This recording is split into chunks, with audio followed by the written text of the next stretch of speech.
I signed the papers. I signed the papers. You! What? Black suit from the office. His tie was loose. His eyes were unreadable. I signed them. The divorce papers. Maya's breath caught in her throat. 3 years. 3 years of hoping, waiting, trying. And this was how it ended. After 3 years? That's all you have to say to me? He stepped inside and closed the door behind him. What did you expect? You wanted freedom.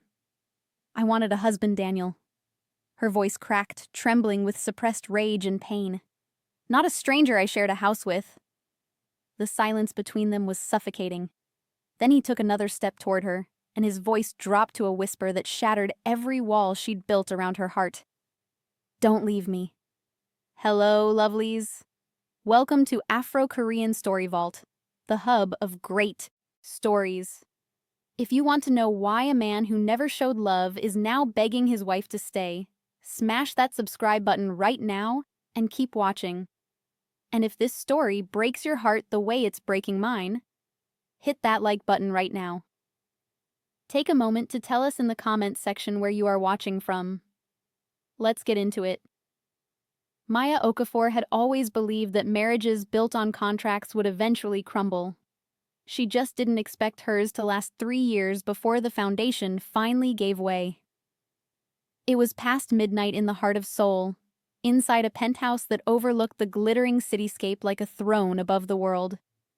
The apartment was a masterpiece of modern luxury.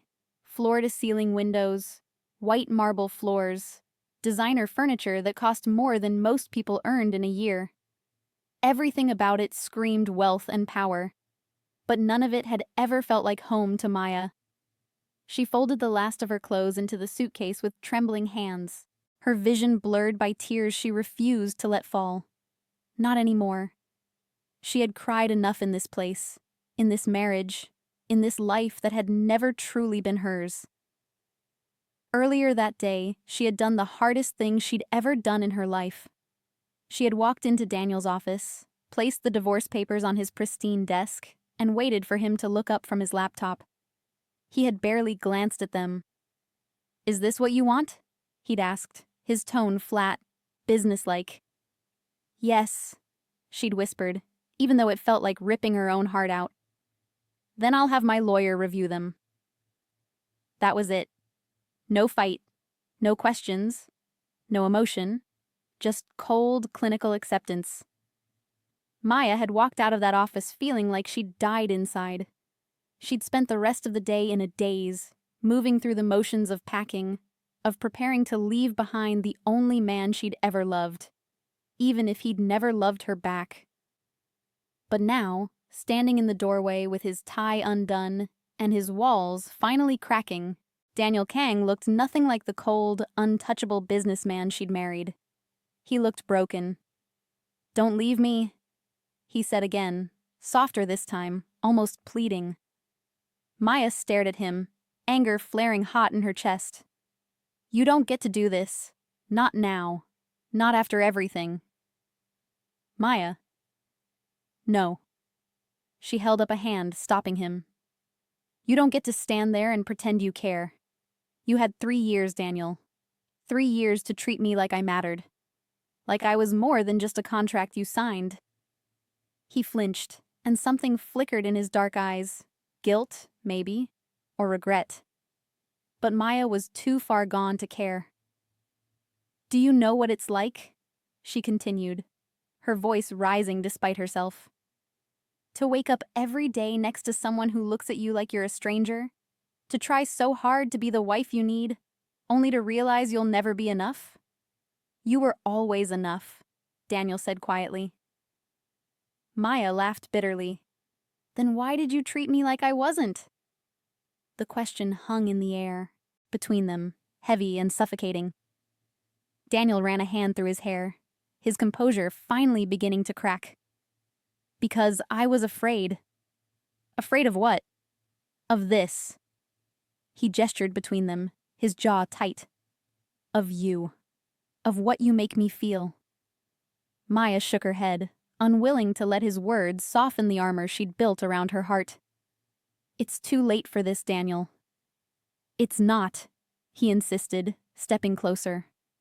Maya, please, just let me explain. Let me tell you everything. There's nothing left to explain. There's everything to explain. His voice was raw now, desperate in a way she'd never heard before. It stopped her cold. For 3 years, Daniel Kang had been a wall of ice, untouchable, unreadable, unmoved by anything she did or said. And now, suddenly, he was standing in front of her looking like a man on the edge of collapse. Against every instinct screaming at her to walk away, Maya found herself asking the question she'd been too afraid to ask for 3 years. Why did you marry me, Daniel? He looked at her for a long moment, and when he finally spoke, his voice was barely above a whisper. Because I had no choice. The words hit her like a slap. Of course. She already knew that. Their marriage had been a transaction from the start, a deal made in desperation and necessity. But hearing him say it out loud still hurt more than it should have. I know, she said flatly. My father's debt. Your family's expectations. I know all of it. That's not what I meant. Then what did you mean?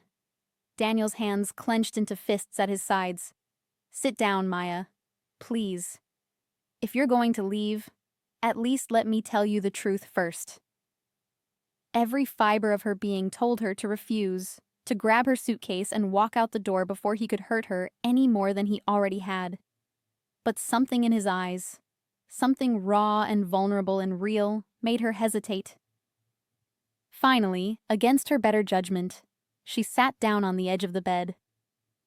Daniel remained, standing, his back to the window, the city lights casting shadows across his face. 3 years ago, he began, his voice low and steady. Before I met you, I was engaged to someone else. Maya's breath caught. She hadn't known that. In all their time together, Daniel had never mentioned another woman.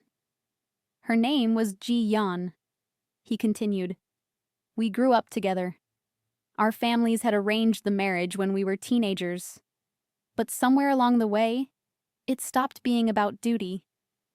I loved her. The past tense wasn't lost on Maya. What happened to her? Daniel's jaw tightened. My family, my world. It's not clean, Maya. You know that. My father built his empire on deals that existed in the shadows.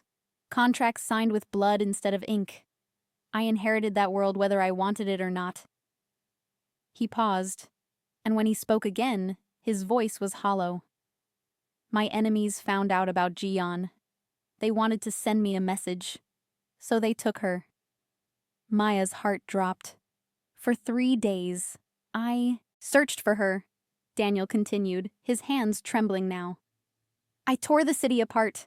I called in every favor, every contact, every resource I had. And when I finally found her... He stopped, his throat working as he swallowed hard. She was already gone. The silence that followed was unbearable. Maya didn't know what to say. What could she say? No words felt adequate in the face of that kind of pain. After that, Daniel said, his voice barely audible now, I swore I would never let it happen again. I would never give my enemies another target, another weapon to use against me. Understanding began to dawn on Maya, cold and terrible. So when your family pressured you to marry, she said slowly, you chose someone you didn't love, someone you could keep at arm's length, someone who wouldn't become a liability. Daniel's silence was answer enough. Maya stood up, her hands shaking. You married me to protect yourself. No. Daniel turned to face her fully, his eyes burning with an intensity she'd never seen before. I married you to protect you. That doesn't make any sense. It does if you understand what happened the moment I met you. He crossed the distance between them in 2 strides, stopping just close enough that Maya could see the anguish written across his face. Do you remember the cafe? He asked. In Chicago? When I first approached you? Maya nodded. How could she forget? It had been the day her entire life changed. I was supposed to meet with your father's creditors, Daniel said. Handle the debt. Move on. That's all it was supposed to be. But then I walked into that cafe and saw you behind the counter and... He trailed off, shaking his head. And what? Maya pressed. And I knew I was in trouble. Her breath caught. You smiled at me, Daniel continued, his voice rough. This small, tired smile. And I felt something I hadn't felt since Jian died. Something I swore I'd never feel again. Daniel, I fell for you the moment I saw you, Maya, and it terrified me.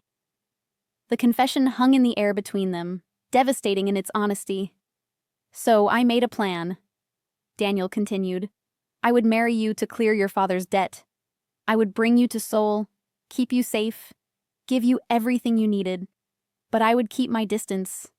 I would protect you by never letting you get too close, by never letting anyone, including you, know how much you meant to me. Maya felt tears sliding down her cheeks now, hot and unstoppable. For 3 years, I watched you try to be the perfect wife, Daniel said, his own voice breaking. I watched you learn Korean, cook my favorite foods, smile through every cruel comment my mother made. And every day I fell deeper in love with you. And every day I hated myself more for keeping you at arm's length. Then why didn't you tell me? Maya whispered. Why didn't you just say something? Because telling you would have made it real. It would have made you a target. And I couldn't. I can't lose you the way I lost her. He reached out then, his hand hovering near her face but not quite touching, as if he was afraid she'd disappear if he did. I thought I could protect you by staying away, he said. But all I did was hurt you, and now I'm losing you anyway. Maya's heart was breaking all over again, but this time it was different. This time it wasn't just pain. It was understanding, clarity. The pieces of their broken marriage finally falling into place. You should have told me, she said, her voice thick with tears. You should have trusted me with the truth.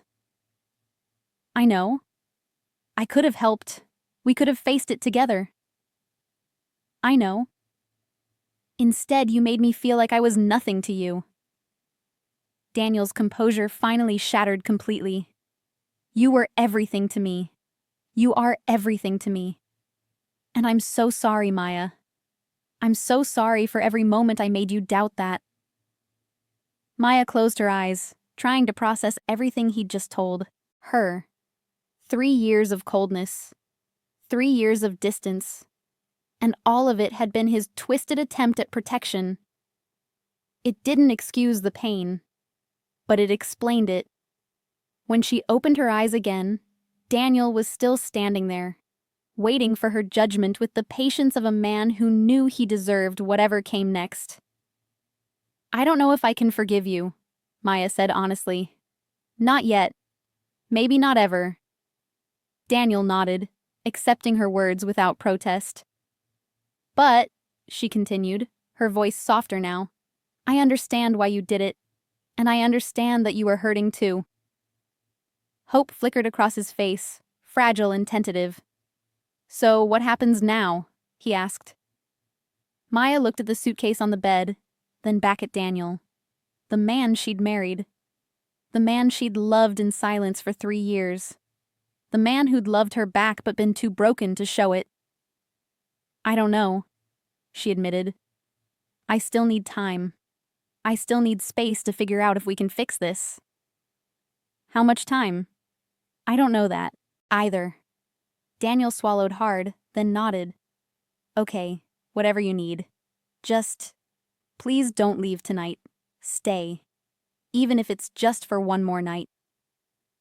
Maya knew she should say no.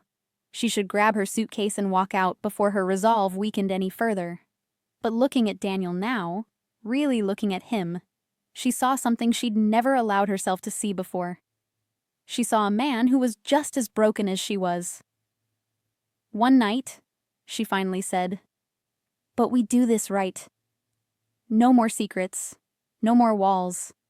If we're going to try to fix this, we do it honestly." "Anything," Daniel agreed immediately. "I'll tell you anything you want to know." Maya took a shaky breath. "Then start from the beginning. Tell me everything about Jian. About your family. About the world you've been trying to protect me from." Daniel's expression turned serious. "Are you sure? Once you know everything, there's no going back." "I'm sure." He studied her face for a long moment, searching for any sign of doubt. When he found none, he finally nodded. "Okay," he said, "but not here. If we're doing this, we're doing it somewhere safe. This is your penthouse. What could be safer?" A bitter smile crossed Daniel's lips.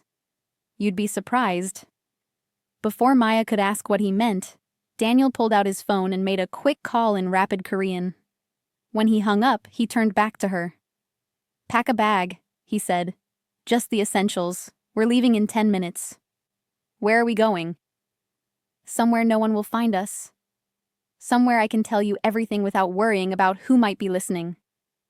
The seriousness in his tone sent a chill down Maya's spine. "Daniel, you're scaring me." He crossed the room and took her hands in his, the first real, intentional touch they'd shared in 3 years. "I know," he said gently, "and I'm sorry. But if you want the truth, this is what it looks like. My world is dangerous, Maya. And the moment I tell you everything, you become part of it in a way you haven't been before." "I thought I was already part of it. I'm your wife." "On paper, yes. But you've been sheltered from the worst of it. Protected. If you want to understand why I kept my distance, you need to understand what I was protecting you from." Maya squeezed his hands. "Then show me." "I'm not a fragile doll, Daniel. I'm stronger than you think." Something like pride flickered in his eyes. "I know you are. That's one of the things I love about you." The word, love, hung in the air between them, real and tangible for the first time. "Pack your bag," Daniel said again, releasing her hands. "I'll explain everything once we're safe." Maya wanted to argue, to demand answers now, but something in Daniel's expression told her this wasn't the time. Whatever he was about to reveal, it required privacy and security. So she turned back to her suitcase and quickly pulled out the essentials. A change of clothes, toiletries, her phone charger. When she was done, Daniel was already waiting by the door with his own small bag. "Ready?" he asked. Maya took one last look at the bedroom that had been her prison for 3 years. Then she looked at Daniel, really looked at him, and saw not the cold stranger she'd married, but the broken man beneath the armor. "Ready," she said. They left the penthouse together, taking the private elevator down to the underground garage. A black car was already waiting, its engine running. A driver Maya didn't recognize stood beside it, his expression carefully neutral. Daniel opened the back door for her, a small gesture of courtesy that somehow felt monumental after years of distance, and she slid inside. He followed, and the door closed behind them with a soft click. As the car pulled out of the garage and into the Seoul night, Maya felt her pulse quicken. She was doing this. She was choosing to stay, to listen, to try. She was choosing Daniel. "Where are we going?" she asked again as the city lights blurred past the windows. Daniel didn't look at her, his gaze fixed on something outside. "Somewhere I should have taken you a long time ago." The drive took nearly an hour. They left the city behind, heading into the mountains that ringed Seoul like ancient guardians. The roads grew narrower, winding through forests that seemed to swallow the moonlight. Finally, the car turned onto a private road and climbed higher still, until they reached a traditional Korean hanok house perched on a hillside. It was beautiful, all dark wood and curved roof lines, surrounded by gardens that whispered in the night breeze. "This is my grandfather's house," Daniel explained as they got out of the car. "He built it 50 years ago as a retreat from the city. No one knows about it except family." "It's beautiful," Maya said softly. "Come inside." The interior was just as stunning as the exterior. Warm wood floors, paper screen doors, traditional furnishings mixed with modern comfort. Daniel led her to a sitting room with floor, cushions arranged around a low table. A fire was already burning in the hearth, casting dancing shadows on the walls. "Sit," Daniel said gently. "I'll make tea." He disappeared into the kitchen, leaving Maya alone with her thoughts and the crackling fire. She settled onto one of the cushions, her mind racing with questions and fears and fragile hope. When Daniel returned with 2 cups of steaming tea, he sat across from her and met her eyes with an expression of grim determination. "Before I start," he said, "I need you to promise me something." "What?" "That no matter what I tell you tonight, you won't make any decisions until morning. Just listen. Process. And then, when the sun comes up, you can decide if you still want to leave." Maya hesitated, then nodded. "Okay. I promise." Daniel took a sip of his tea, gathering his thoughts. Then he began to speak. "My family's business isn't just corporate holdings and real estate," he said. "That's the public face, the respectable side. But, underneath, there's another empire. One built on control, influence, and power that operates outside the law." Maya's hands tightened around her cup. "Like the mafia?" "Similar. We don't call ourselves that, but the principles are the same. My grandfather started it after the Korean War. He built a network of protection, favors, and fear that my father inherited and expanded. And now it's yours," Maya finished. Daniel nodded. "I never wanted it. I studied business in America, hoping to distance myself from that world. But when my father died 3 years ago, I inherited everything. The companies, the connections, the enemies. And Ji-yeon?" Pain flashed across Daniel's face. "She was supposed to be my way out. Our families had agreed that once we married, I could transition the darker parts of the business to my cousins and focus on legitimate enterprises. It was going to be my fresh start. But she died before that could happen." "Yes, and when she died, I realized something. There is no getting out." "Not really. As long as I carry the Kang name, I'm a target. And anyone I love becomes a target too." He set down his teacup and looked directly at Maya. "When I met you in Chicago," he continued, "I was there handling your father's debt as a favor to an associate. It should have been simple. But then I saw you, and everything I'd convinced myself about staying alone, about never loving again, it all fell apart. So you married me to save me from my father's debt," Maya said, "but also to keep me close while keeping me safe." "Exactly. I thought if I brought you to Seoul as my wife but kept emotional distance, you'd be protected by my name without becoming a true target. No one would think you mattered enough to use against me." Maya felt a bitter laugh escape her lips. "That's why you never defended me in public. Why you let your mother and those other women treat me like I was nothing." "I thought I was protecting you," Daniel said, his voice heavy with regret. "I thought if everyone believed our marriage was just a business arrangement, you'd be safe. But all I did was hurt you." Tears were streaming down Maya's face now, though she wasn't sure if they were from anger, sadness, or relief at finally understanding. "You should have told me," she whispered. "I could have handled it." "Could you?" Daniel challenged gently. "Maya, these people, my enemies, They don't just threaten, they act.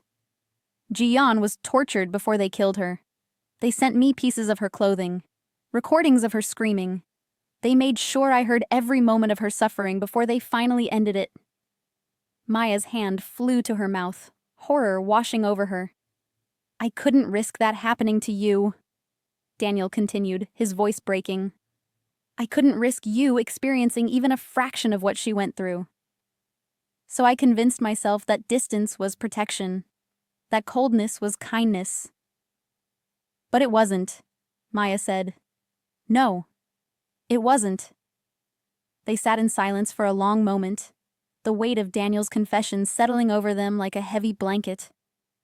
Finally, Maya asked the question that had been burning in her mind since they left the penthouse. Why now? Why are you telling me all this now? Daniel's expression turned grave. Because things are changing. My cousin Victor has been making moves to take control of the family business. He sees me as weak because I've been trying to legitimize our operations. And recently, he started paying attention to you. Fear spiked through Maya's chest. What do you mean? 3 days ago, I received intelligence that Victor has been having you followed. He's gathering information, testing to see if you're actually just a contract wife or if you mean something more to me. And the divorce papers made him certain that you matter, because if you didn't, I would have let you go without a second thought. But I signed them immediately. Too immediately. It revealed my hand. Understanding crashed over Maya like a cold wave. So by trying to divorce you, I put myself in danger. You were always in danger, Daniel corrected. But, yes, this accelerated things. Victor knows now that you're not just a piece of paper. You're a vulnerability, and he will absolutely exploit that. Maya's mind was reeling. So what do we do? Daniel leaned forward, his eyes intense. We have 2 options. 1, you leave tomorrow as planned. I'll arrange for you to disappear. New identity, new life, somewhere Victor can never find you. You'll be safe, but we'll never see each other again. The thought of never seeing Daniel again made Maya's heart clench painfully. What's the second option? She asked. You stay. We drop the pretense of our marriage being just a contract. We present a united front, and we fight Victor together. That doesn't sound safe. It's not, Daniel admitted. It's dangerous and complicated and might cost us everything. But it's the only way we get to stay together. Maya looked into the fire, watching the flames dance and flicker. Everything Daniel had told her tonight had rewritten her entire understanding of their marriage. He hadn't been cold because he didn't care. He'd been cold because he cared too much. And now she had a choice to make. If I stay, she said slowly, and we fight Victor together, what does that actually look like? Daniel considered his words carefully. It means you stop being the sheltered wife in the penthouse. It means you learn about my world, understand how it works, and help me navigate it.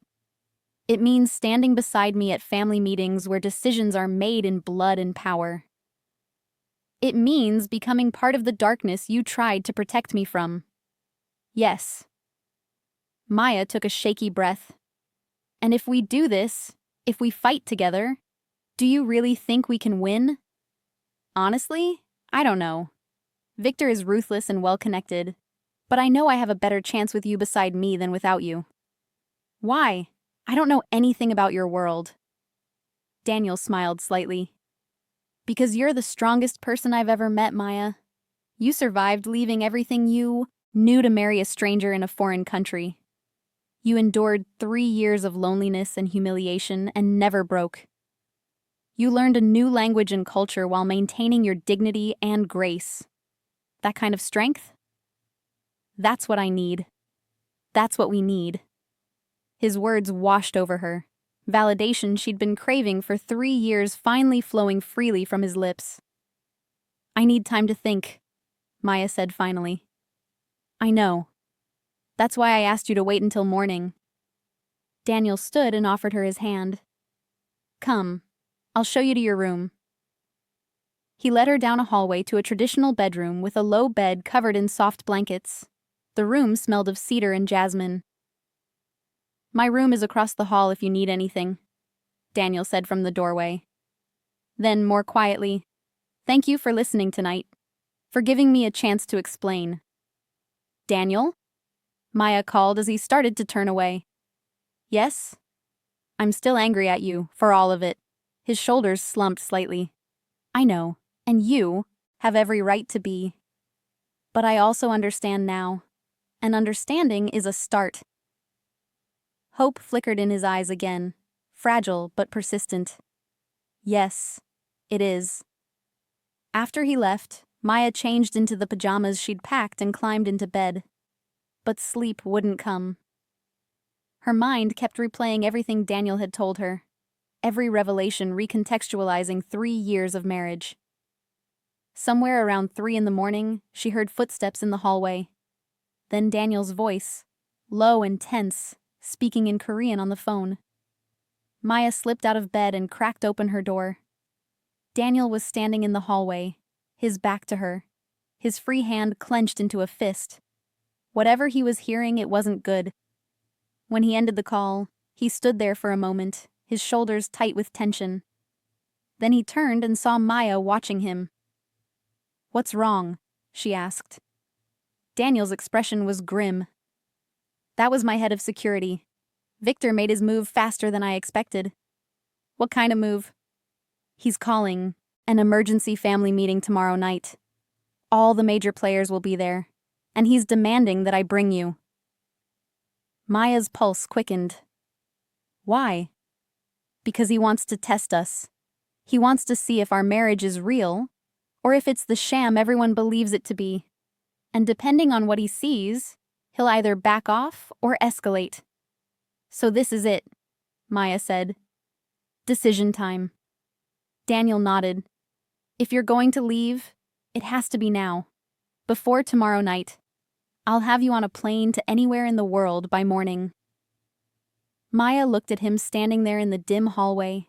This man who had loved her in silence for 3 years, who had broken himself trying to protect her, who was now giving her an escape route even though it would cost him everything. And she realized something in that moment. She didn't want to run. Not from Daniel. Not from his world. Not from the chance to finally have the marriage she'd always wanted. A real partnership built on truth and trust. I'm not leaving, she said firmly. Daniel's eyes widened. Maya, I said I'm not leaving. I'm staying. And tomorrow night I'm going to that family meeting with you. Do you understand what you're agreeing to? Not entirely, but I understand enough. She crossed the hallway and stood in front of him, looking up into his face. You spent 3 years trying to protect me by keeping me in the dark. Now it's my turn to choose. And I choose to stand beside you. Whatever comes next, we face it together. For the first time since she'd known him, Daniel Kang looked completely undone. His careful control shattered, and before Maya could react, he pulled her into his arms and held her tight. I don't deserve you, he whispered into her hair. Probably not, Maya agreed, her own arms wrapping around him. But you're stuck with me now. She felt his chest shake with silent laughter, and when he pulled back to look at her, there were tears in his eyes. There's so much you need to learn before tomorrow, he said. Then we'd better get started. They spent the rest of the night in the sitting room, Daniel explaining the intricate web of his family's organization. He told her about the key players, his uncle who controlled the northern territories, his aunt who ran the financial operations, his various cousins and their roles in the empire. And Victor, ruthless, ambitious Victor, who had been waiting for his chance to seize control for years. He'll try to provoke you tomorrow, Daniel warned as dawn began to break outside. He'll say things designed to make you react, to show weakness. Then I won't give him the satisfaction. Daniel smiled slightly. There's one more thing you need to know. Something I should have told you a long time ago. What? He reached into his pocket and pulled out a small jewelry box. When he opened it, Maya gasped. Inside was the most beautiful ring she'd ever seen. A delicate band of platinum with 3 interwoven stones. A diamond, a sapphire, and an emerald. This was my grandmother's ring, Daniel explained. She wore it every day of her 60-year marriage to my grandfather. When she died, she left it to me with one instruction. Give it to the woman I truly loved, when I was brave enough to love her openly. His hands trembled slightly as he took the ring from the box. Maya Okafor, I know I don't deserve another chance. I know I hurt you in ways that might never heal. But I love you. I have loved you since the moment I saw you in that Chicago cafe. And if you'll let me, I want to spend the rest of my life making up for the 3 years I wasted being too afraid to show it. Maya's vision blurred with fresh tears as Daniel slipped the ring onto her finger. The right hand this time, not the left where her simple wedding band still sat. This isn't a proposal, he clarified. We're already married. This is a promise that from this moment forward, I will never hide my love for you again.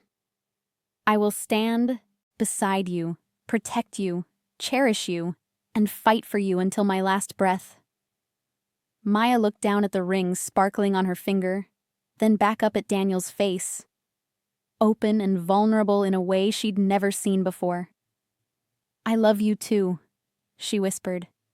I think I've loved you this whole time, even when I hated you for making me feel so alone. You'll never be alone again. He kissed her then, soft and gentle at first, then deeper as 3 years of suppressed longing finally broke free. Maya melted into him, her hands tangling in his hair, her heart racing with a mixture of fear and hope and love so intense it almost hurt. When they finally pulled apart, the sun was rising over the mountains, painting the sky in shades of gold and pink. We should get ready, Daniel said reluctantly. The meeting is in 12 hours.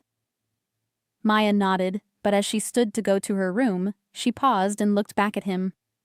Daniel, what happens if we can't win against Victor? His expression turned steely. Then we make sure he regrets ever threatening what's mine. The words should have frightened her. Maybe a week ago they would have. But now, understanding the world Daniel lived in, understanding what he'd sacrificed to keep her safe, they only made her more determined. Good, she said, because anyone who tries to hurt you will have to go through me first. Pride and love, and something else, something fierce and possessive, flashed across Daniel's face. That's my wife. Maya spent the day preparing. Daniel brought in his most trusted advisors to brief her on family politics, on who could be trusted and who couldn't, on the subtle power plays that would be happening in every conversation at tonight's meeting. He also brought in a stylist with specific instructions. Make her look like the queen she is. By the time evening arrived, Maya barely recognized herself in the mirror.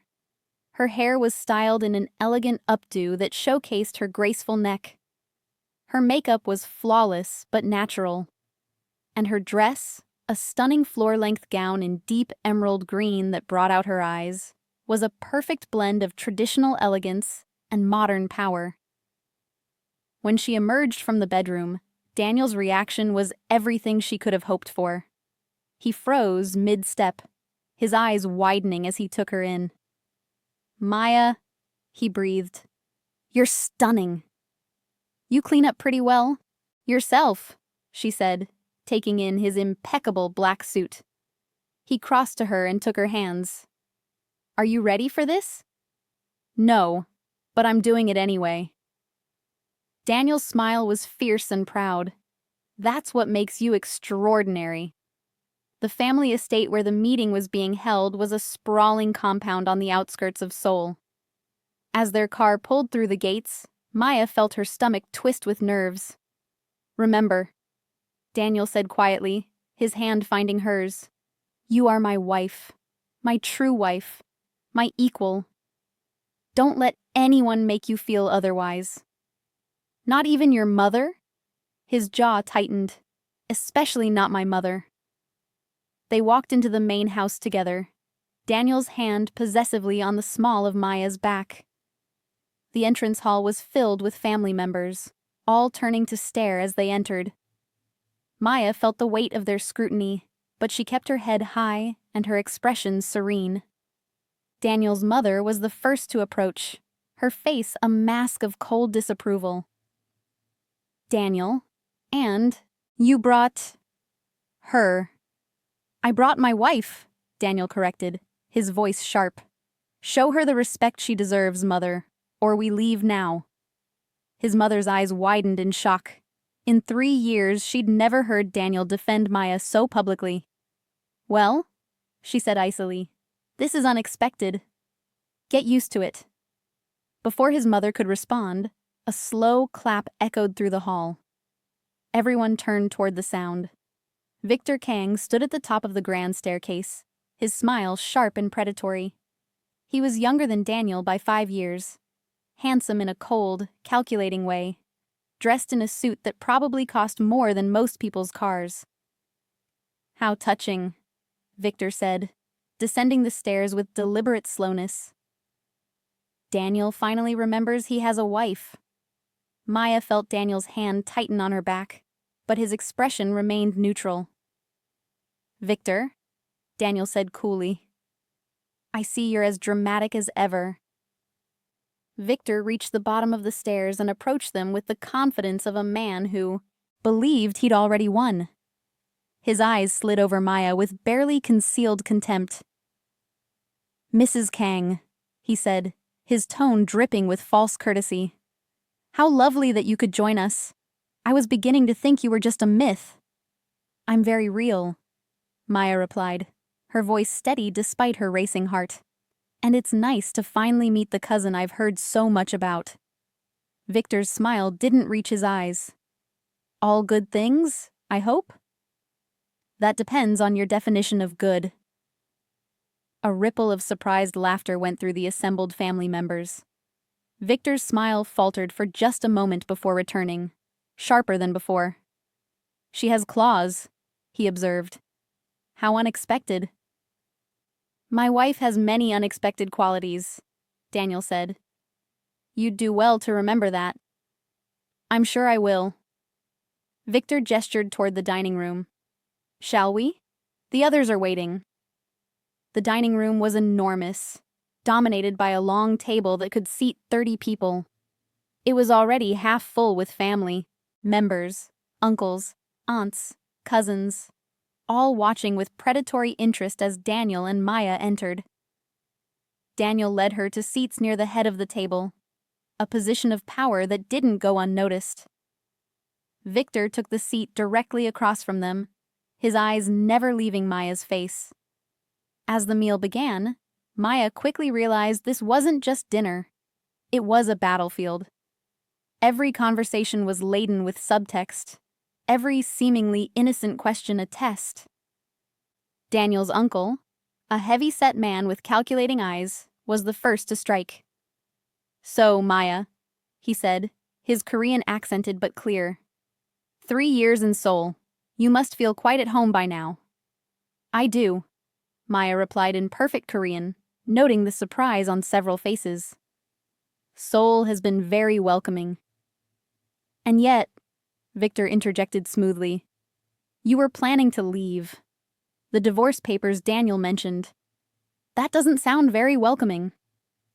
The table went silent. All eyes turned to Maya. She felt Daniel's hand find hers under the table, squeezing gently. A reminder. You're not alone. "I was planning to leave," Maya said, meeting Victor's gaze directly. "Because I thought my husband didn't want me. But I was wrong. We both were." Sometimes it takes almost losing everything to realize what you really have. How poetic, Victor said dryly. But this is a family business meeting, not a romance novel. Let's discuss what really matters. Which is? Daniel asked, his voice dangerously quiet. Victor leaned back in his chair. The future of our family's interests. You've been trying to legitimize our operations for 3 years, Daniel. Moving money into legal ventures, cutting ties with our traditional partners. Some might call that progress. I call it weakness. I call it survival, Daniel countered. The world is changing. Law enforcement is getting smarter. If we don't adapt, we'll end up in prison or dead. Or we could stay strong, Victor argued. Maintain the power that made this family what it is. The power that got Ji-yeon killed? Daniel's voice was ice. That kind of power? The name hung in the air like a grenade. Victor's expression flickered, just for a moment, before his mask of control returned. Ji-yeon's death was tragic, but it was also a lesson about showing weakness. She wasn't weakness, Daniel said, his voice low and deadly. She was murdered because of the enemies our traditional business creates. And yet, here you are, Victor gestured at Maya, with another vulnerability. Another woman for our enemies to target. Unless, of course, she really is just a contract wife. In which case, she's irrelevant. Maya felt rage building in her chest, hot and fierce. But before she could speak, Daniel's aunt, a sharp-eyed woman in her 60s, cut in. Victor, you called this meeting. What exactly do you want? Victor smiled, and Maya recognized it for what it was. The smile of a snake about to strike. I want what's best for this family, he said. And I don't believe Daniel's vision serves our interests. So I'm proposing a vote. The family decides, do we continue down Daniel's path of legitimization? Or do we return to the methods that built our empire? And if we choose legitimization, Daniel's uncle asked, then I'll accept the family's decision and support Daniel fully. Victor's smile widened. But if we choose tradition, then Daniel steps aside and lets someone with a stronger stomach lead. The challenge was clear. Victor wasn't just questioning Daniel's business strategy. He was challenging his right to lead. Daniel stood slowly, his presence commanding the room. If we're putting it to a vote, then everyone should understand what they're voting for. Legitimization means slower growth but long-term security. Our children and grandchildren won't have to look over their shoulders. They won't have to attend funerals for murdered loved ones. He paused, his gaze sweeping the table. Tradition means quick profits and constant danger. It means living every day knowing that one wrong move, one betrayed ally, one ambitious rival could cost us everything. It means more Ji-yeons, more funerals, more blood. Several family members shifted uncomfortably. But there's a third option, Daniel continued. We could split. Those who want to go legitimate follow my leadership.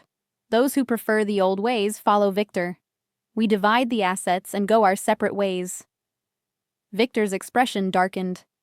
That would weaken both sides. Yes, Daniel agreed. But it would be honest. Better an honest division than a family at war with itself. Victor stood as well, his hands flat on the table. There will be no division. This family stays together. We vote, and the minority accepts the majority's decision. That's how we've always done things. Fine, Daniel said. Then let's vote. But before anyone could speak, Maya stood. Every eye in the room turned to her. If I may, she said, her voice clear and strong. I'd like to say something before you vote. Victor sneered. This is family business. You've been here for 3 years and barely said a word at family gatherings. Why should we listen to you now? Because unlike most of you, Maya said, meeting his gaze steadily, I have nothing to gain or lose from your decision. I'm not voting. I don't have a stake in the power structure. Which means I can tell you the truth without worrying about my position. She had their attention now. Even Victor looked curious despite himself. I've watched this family for 3 years, Maya continued. I've seen how you operate, and I've seen the cost. Daniel's mother lost her husband to this life. Victor lost his father. How many of you have lost brothers, cousins, friends? Several heads bowed. Daniel isn't proposing legitimization because he's weak, Maya said. He's proposing it because he's smart enough to see that the old ways are killing you. Slowly. One funeral at a time. And what would you know about our ways? Victor challenged. You're an outsider. Exactly. Which means I can see clearly what you've become blind to. This constant danger, this endless cycle of violence and revenge. You think it's strength, but it's not. It's just trauma you've learned to call tradition. The room was dead silent. My husband made mistakes, Maya continued, her voice softening as she looked at Daniel. He tried to protect me by pushing me away, but at least he was trying to protect something. What are you protecting, Victor? Your ego? Your pride?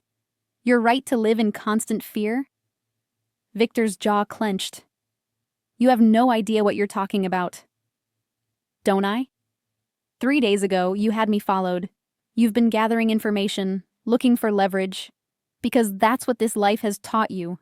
Everyone is either an asset or a threat. Gasps rippled around the table. Several family members looked at Victor with new suspicion. But here's what you didn't count on, Maya said.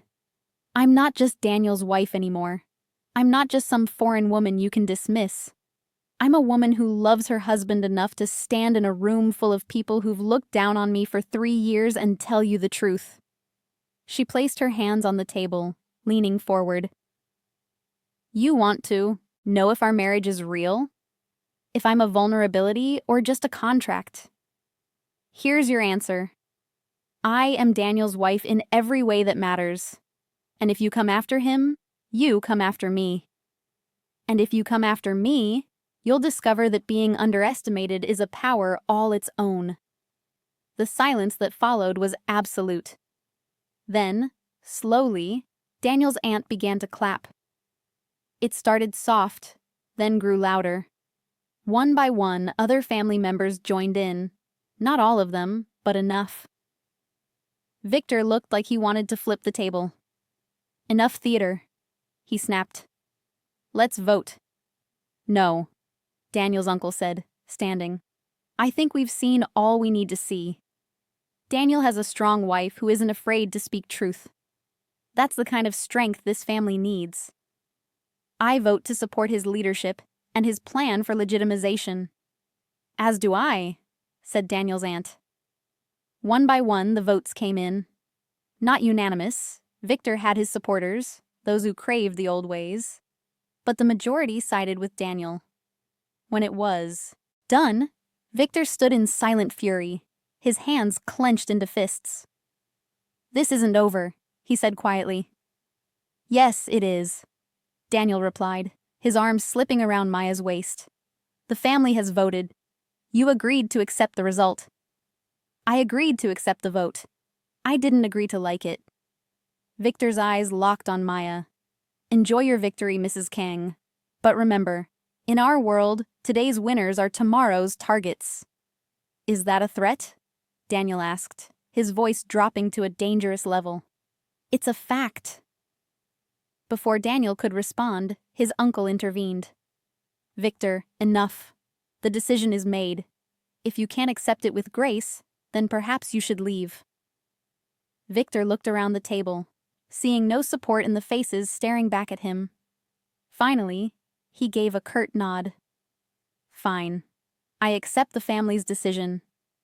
He straightened his jacket. But mark my words, this path you're choosing will make us weak. And when our enemies smell that weakness, don't come crying to me for help.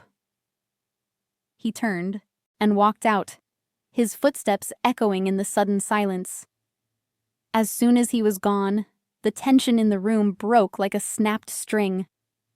Family members began talking in low voices, some approaching Daniel to offer their support, others congratulating Maya on her speech. Through it all, Daniel kept his arm around Maya's waist, anchoring her to him.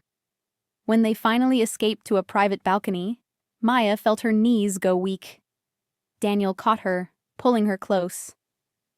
"You were incredible in there," he said, his voice full of awe and love. "I've never seen anyone shut down Victor like that." "I was terrified," Maya admitted, her hands shaking now that the adrenaline was fading. "But I meant every word." "I know you did." Daniel tilted her chin up, his eyes searching hers. "You didn't have to do that. You didn't have to stand up for me." "Yes, I did, because that's what partners do. That's what love means." He kissed her then, deep and passionate, pouring 3 years of suppressed emotion into the contact. When they finally broke apart, both were breathing hard. "Let's go home," Daniel said. "The real home. The one we're going to build together." They left the family estate hand in hand, ignoring the stares and whispers that followed them. But as their car pulled away, Maya noticed something in the rearview mirror. Victor, standing at an upstairs window, watching them leave. Even from a distance, she could see the fury in his posture. "Daniel," she said quietly. "He's not going to let this go, is he?" Daniel followed her gaze and his expression hardened. "No, he's not." "So what do we do?" Daniel's hand found hers, his fingers intertwining with her own. "We stay alert, we stay united, and we build the future we want despite him." "Together? Together?" The word felt like a promise and a vow and a beginning all at once. Over the next few weeks, Maya discovered what it truly meant to be Daniel Kang's wife. Not the sheltered, ignored contract wife she'd been for 3 years, but his true partner. Daniel included her in business meetings, sought her opinion on decisions, introduced her to his legitimate business partners as his most trusted advisor. At night, they talked for hours about everything. Their childhoods, their dreams, their fears. They were learning each other all over again, this time without walls between them. Maya also began taking Korean language lessons from a private tutor, determined to be fluent enough to navigate Daniel's world without limitation. And she started training. "If I'm going to be by your side," she told Daniel one morning, "I need to be able to protect myself." He hired the best instructors: self-defense, situational awareness, even basic firearms training. Maya threw herself into it with the same determination she'd shown at the family meeting. But Victor's shadow loomed over everything. There were small incidents, photographers showing up at places only Victor could have told them about, business deals mysteriously falling through, whispers and rumors designed to undermine Daniel's authority. Nothing overt enough to prove Victor's involvement, but obvious enough that everyone knew. "He's testing us," Daniel explained one evening as they reviewed security reports. "Seeing how far he can push before we push back." "So when do we push back?" Maya asked. Daniel smiled grimly. "Soon, but carefully. Victor is waiting for us to overreact, to give him ammunition to use against us. We need to be smarter." 2 months after the family meeting, Daniel came home early from work with an unusual gleam in his eye. "Pack a bag," he said. "We're going away for the weekend." "Where?" "You'll see." The next morning, they flew to Jeju Island, a beautiful volcanic island south of the mainland. Daniel had rented a private villa overlooking the ocean, far from the city and Victor's watchful eyes. For 3 days, they existed in their own world. They walked along black sand beaches, explored lava tubes, ate fresh seafood at tiny restaurants where no one recognized them, and they talked about the future. "I want to start a foundation," Maya said one evening as they watched the sunset from their villa's terrace. Using some of the family's legitimate profits to help people like my father, people trapped in debt, who get preyed upon by predatory lenders. Daniel looked at her with such pride and love that it took her breath away. I think that's a brilliant idea. What would you call it? The Ji-Yan Foundation.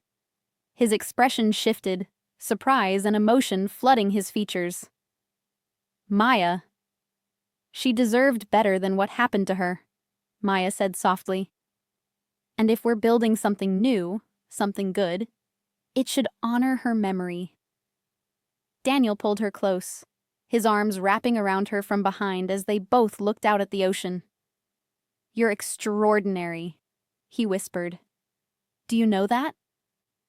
I learned from the best. They stood there in comfortable silence until Daniel's phone buzzed. He ignored it at first, but it buzzed again. And again. Finally, with a sigh, he checked it. Maya felt him tense immediately. What is it? She asked, turning in his arms. Daniel's face was grim as he showed her the screen. It was a message from his head of security, with a photo attached. The photo showed the front entrance of their Seoul penthouse. The door was covered in red paint, or something that looked disturbingly like blood, with a message scrawled across it in Korean. Maya's tutor had taught her enough to read it. Weakness invites death. Her blood ran cold. Victor? Almost certainly. But he was careful. No cameras caught who did it. No witnesses. No evidence. What does this mean? Daniel's jaw was tight. It means the warning phase is over. Victor is escalating. They flew back to Seoul that night. When they arrived at the penthouse, a cleaning crew had already removed the vandalism, but the message was clear. Victor could reach them whenever he wanted. I'm increasing your security detail, Daniel said as they stood in their living room. You don't go anywhere without protection. What about you? I can take care of myself. That's not how this works anymore, Maya said firmly. We're partners, remember? If I get extra security, so do you. Daniel looked like he wanted to argue, but something in Maya's expression stopped him. Fine. We both get protection. The next morning, Maya woke to find Daniel already gone, an unusual occurrence since they'd reconciled. A note on his pillow said he had an emergency meeting. She tried calling him. No answer. Tried texting. No response. As the hours passed, Maya's worry grew. She called his office, his assistant, his driver. No one had seen him since he'd left the penthouse at dawn. By evening, Maya was pacing the penthouse in a panic when her phone finally rang. But it wasn't Daniel. Mrs. Kang. Victor's smooth voice came through the line. I believe you're looking for your husband. Maya's heart stopped. What did you do? Nothing permanent. Yet. But we need to talk. You and I. Alone. Where is he, Victor? He's safe. For now. Meet me at the old warehouse in Gangnam. You know the one. Come alone. If I see any security, any police, any backup at all, Daniel dies. You have 1 hour. The line went dead. Maya stood frozen, her mind racing. This was a trap. Obviously a trap. Victor wanted to separate her from Daniel, to use her as leverage. Every instinct screamed at her to call the police, call Daniel's security team, call anyone. But Victor had Daniel. She looked at her phone, at the security app Daniel had installed that would alert his team if she went anywhere unusual. Then she turned it off. Grabbing her car keys, Maya headed for the door. But as she reached for the handle, she paused. On the entry table sat the small handgun from her firearms training. Daniel had insisted she keep it, just in case. Maya picked it up, checked that it was loaded, and slipped it into her purse. Then she walked out to face whatever Victor had planned. The warehouse was exactly where Victor said it would be. An abandoned building in a part of Gangnam that urban development had forgotten. Maya parked her car and approached on foot, her heart hammering against her ribs. The main door was slightly ajar. She pushed it open and stepped inside. The interior was dark except for a single light in the center of the space. And beneath that light, tied to a chair, was Daniel. Daniel! Maya started toward him, but Victor's voice stopped her cold. That's far enough, Mrs. Kang. He stepped out of the shadows, looking perfectly composed in his expensive suit. As if kidnapping his cousin was just another business transaction. Let him go, Victor, Maya demanded, her voice steadier than she felt. All in good time. First, we talk. About what? About the future of this family. About power. About knowing your place. Maya's hand inched toward her purse. My place is beside my husband. Your husband is weak, Victor spat. He's chosen sentiment over strength, love over power. And now look at him. Tied up. Helpless. All because he was worried about you and came rushing into an obvious trap. Maya's eyes met Daniel's across the distance. He was conscious but gagged, his eyes blazing with fury and fear. Not for himself, but for her. What do you want, Victor? Maya asked. I want you to understand something, Victor said, circling her slowly like a predator. This isn't personal. It's business. Daniel's vision will destroy this family. The legitimization, the soft approach, it makes us targets. Weak targets. So you kidnapped him to prove you're strong? That's not strength, Victor. That's desperation. Victor's hand lashed out, faster than Maya expected, grabbing her arm. You don't talk to me like that. Let her go. Daniel's voice muffled by the gag. Victor pulled it down, sneering. Or what, cousin? You're not in a position to make demands. You hurt her, and there's nowhere you can hide, Daniel said, his voice deadly calm despite his circumstances. Not in Korea, not anywhere. I will burn everything you love to the ground. Empty threats from a tied-up man. But Victor released Maya's arm anyway.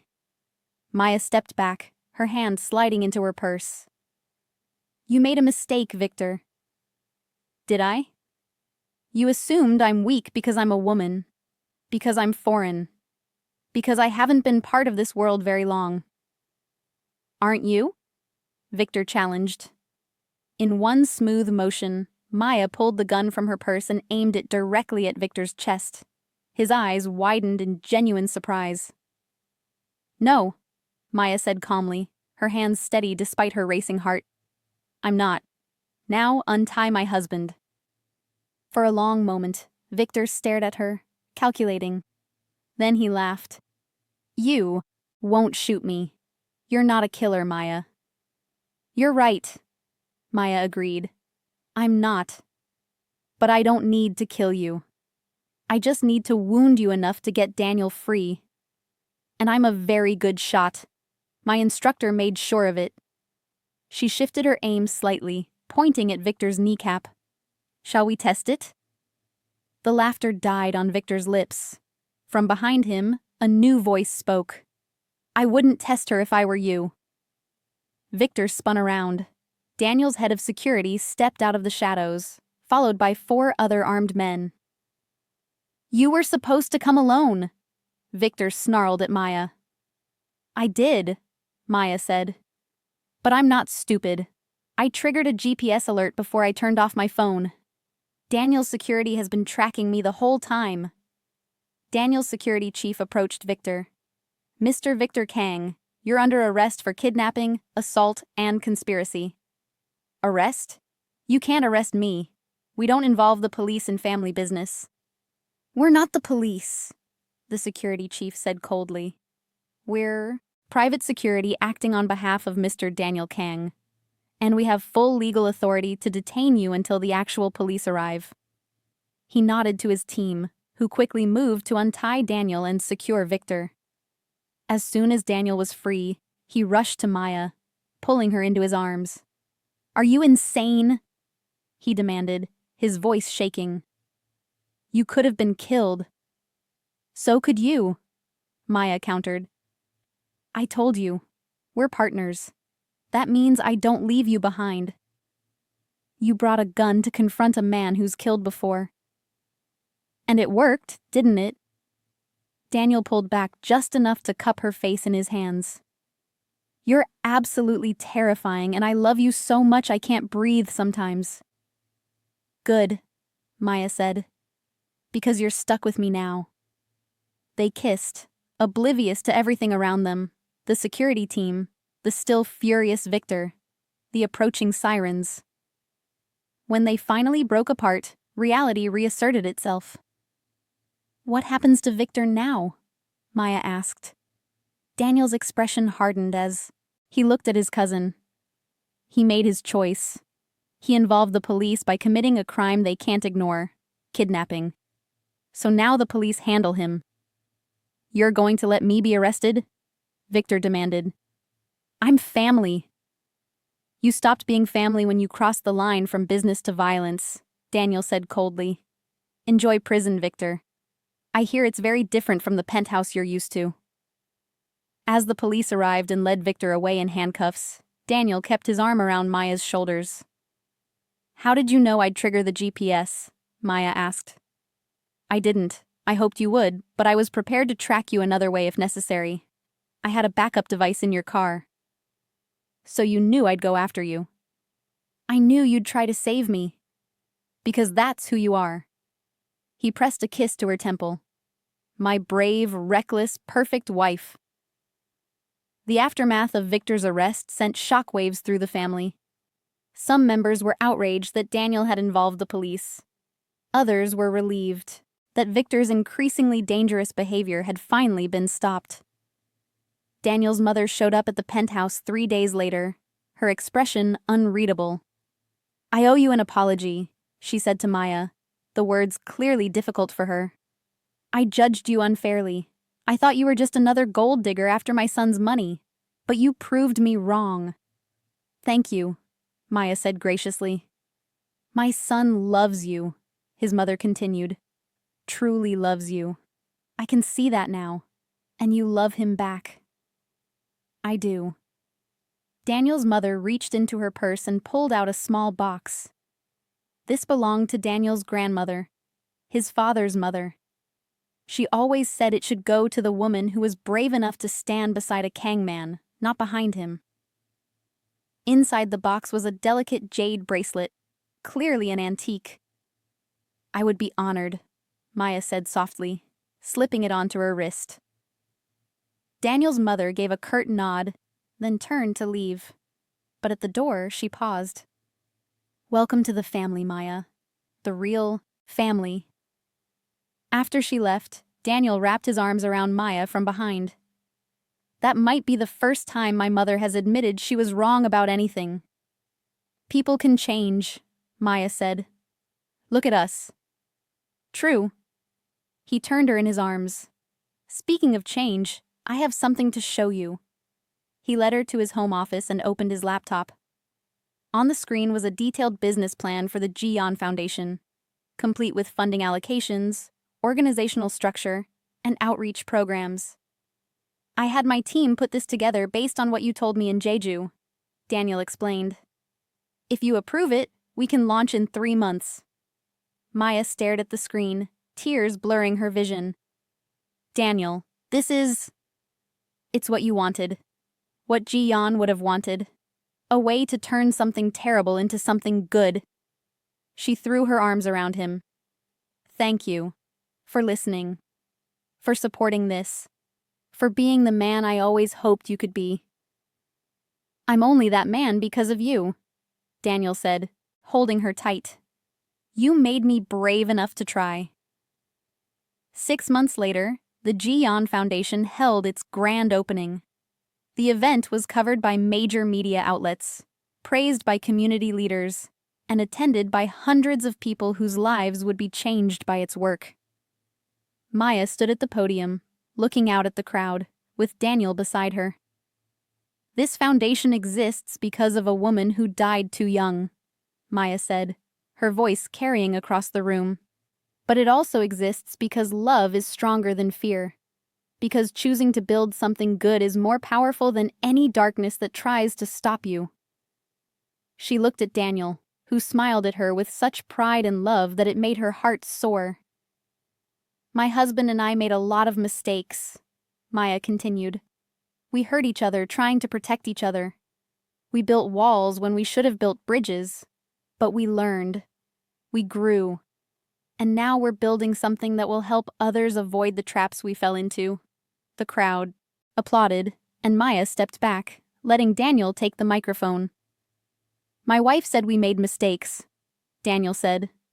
But the biggest mistake would have been giving up, walking away, letting fear win. His eyes found Maya's in the crowd. Instead, we chose love. We chose partnership.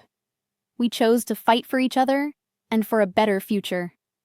And that choice, that decision to stand together no matter what, is what makes us stronger than any enemy, any obstacle, any challenge.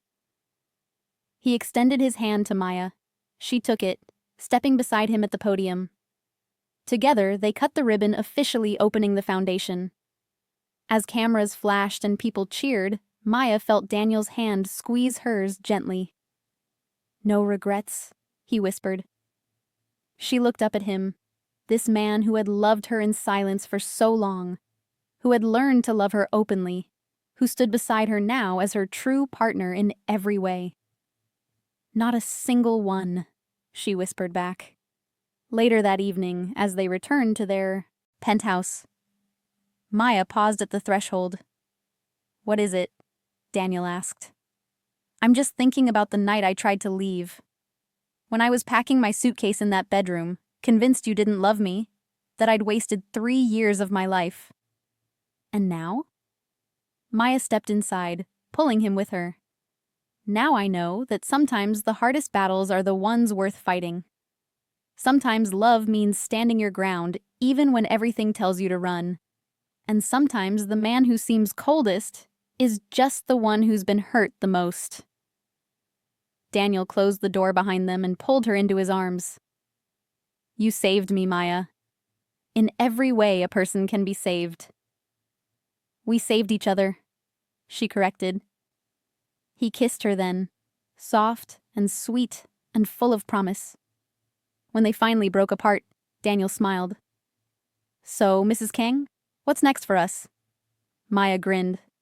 "Whatever we want. Together." "Together," Daniel agreed. And in that moment, standing in the home they'd fought so hard to build together, Maya knew, without a doubt, that she'd made the right choice.